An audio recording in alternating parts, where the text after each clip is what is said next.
Welcome to this lesson on shooting in manual mode. Photography is all about capturing light and translating it into a beautiful image. And to do this effectively, you need to have a solid understanding of the three main camera settings: aperture, shutter speed, and ISO.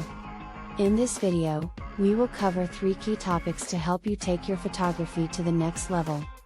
First, we'll talk about how you can use aperture and shutter speed to control the amount of depth of field and motion blur in your images.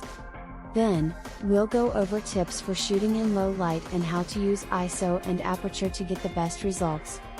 And finally, we'll cover the basics of manual focus and how you can use it to achieve sharper, more focused images. Chapter 1: How to control depth of field and motion blur.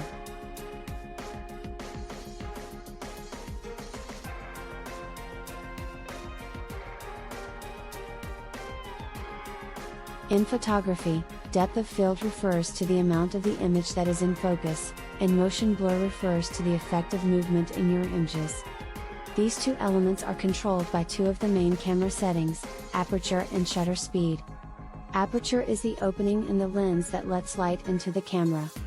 The size of this opening can be adjusted, and the larger the aperture, the more light enters the lens and the shallower the depth of field. The shallower the depth of field, the more blurred the background will be. Shutter speed is the amount of time the camera's sensor is exposed to light. The longer the shutter speed, the more motion blur you'll see in your images. The faster the shutter speed, the less motion blur you'll see.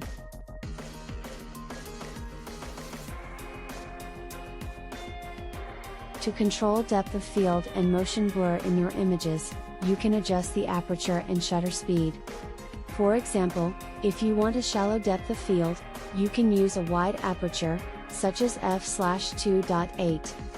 And if you want to freeze motion, you can use a fast shutter speed, such as 1/500th of a second. Chapter 2: Tips for shooting in low light.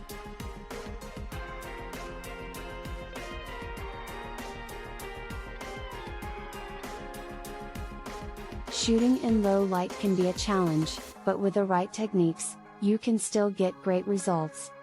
In this chapter, we'll go over tips for using ISO and aperture to get the best results when shooting in low light.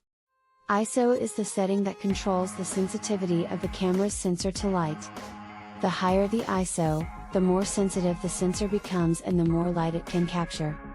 However, increasing the ISO can also result in noise in your images. By increasing the ISO, you can make the camera's sensor more sensitive to light, and by using a wider aperture, you can let more light into the lens. You can also use a tripod to help stabilize the camera and reduce camera shake, which is especially important when shooting in low light. Chapter 3: How to use manual focus.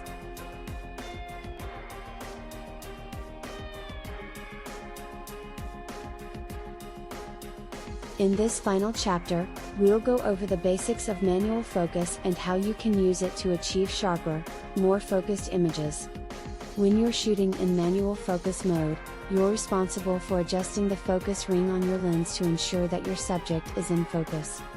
This can be especially useful when shooting in low light, as the camera's autofocus system may struggle to find the right focus point. To use manual focus, you can use the focus ring on your lens to adjust the focus, or you can use the focus assist button on your camera. Some cameras also have a focus peaking function that will highlight the areas of the image that are in focus, making it easier to see when you've achieved the right focus.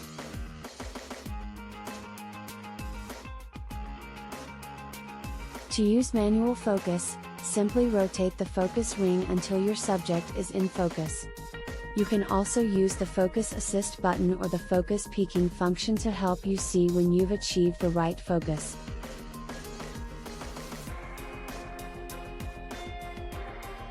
And that concludes our lesson on shooting in manual mode. By mastering the techniques we've covered in this video, you'll be able to take your photography to the next level and create images that truly stand out. Thank you for joining me today, and I hope you've learned something new. Until next time, happy shooting!